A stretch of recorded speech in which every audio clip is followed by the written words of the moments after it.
Everyone in? Not quite. So 1 second. 3.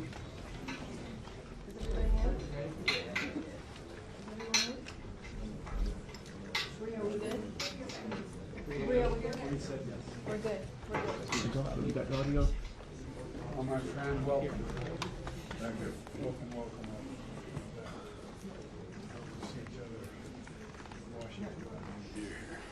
One of the things that always stuck in my mind, and we've had a lot of discussions over the years, you and I. How long has it been? Who can count? I tell you what, I gave up counting because he'd worked for the embassy and I was a freshman senator, and we're both very important men. Anyway, 75 years ago, the first Israeli Prime Minister, David Ben-Gurion, after declaring independence, used a phrase that I've quoted very often.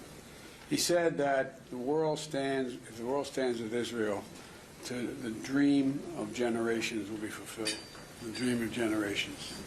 And together, Israel and the United States have been working together to make that dream a reality for a long time. You've heard me say many times, with a no Israel, we'd have to invent one. And I mean it.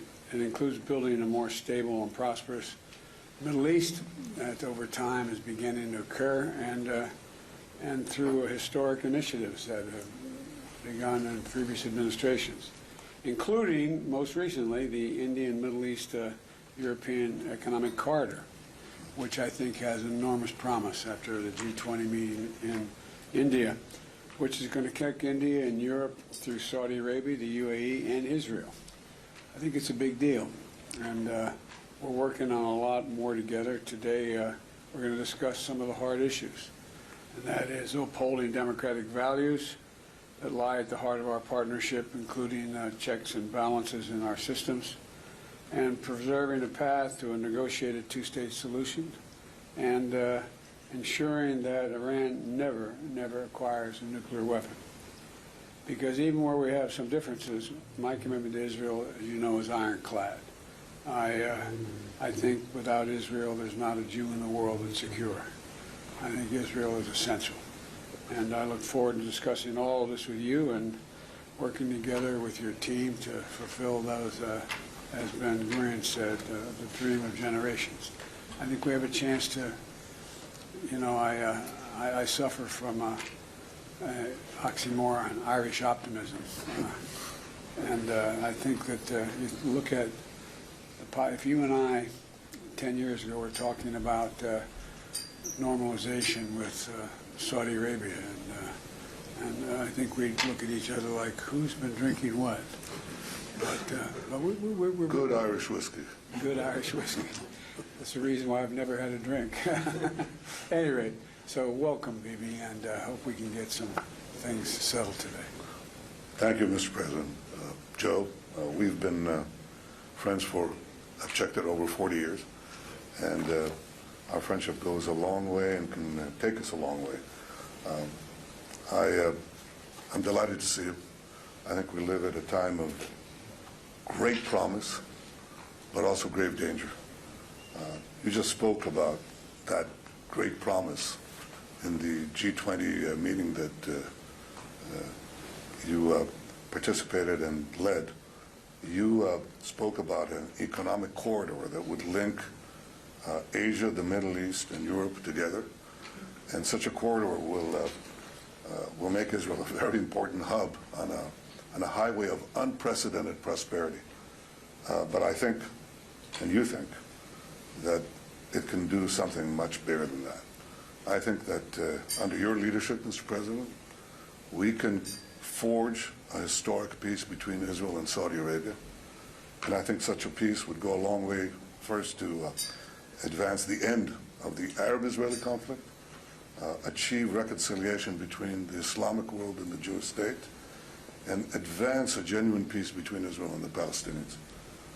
This is something within our reach. I believe that working together we can make history and create a better future for the region and beyond. And also by working together, we can confront those forces that threaten that future, none more so than Iran. I appreciate, Mr. President, your continuous commitment to prevent Iran from achieving nuclear weapons capability. I think that's critical. And that shared goal of ours can be best achieved by a credible military threat, crippling sanctions, and supporting the brave men and women of Iran who despise that regime and who are our real partners for a better future. So I look forward to working with you and your team to realize the promise and confront the threat.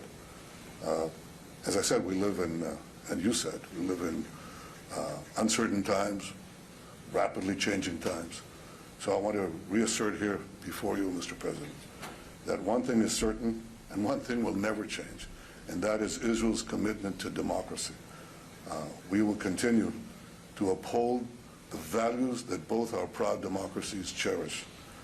And I think that working together we'll realize the promise, roll back the dangers, and bring a better future for our region and the world. We can make history. Mr. President, with your leadership, we can make history. Together. Together. Yeah.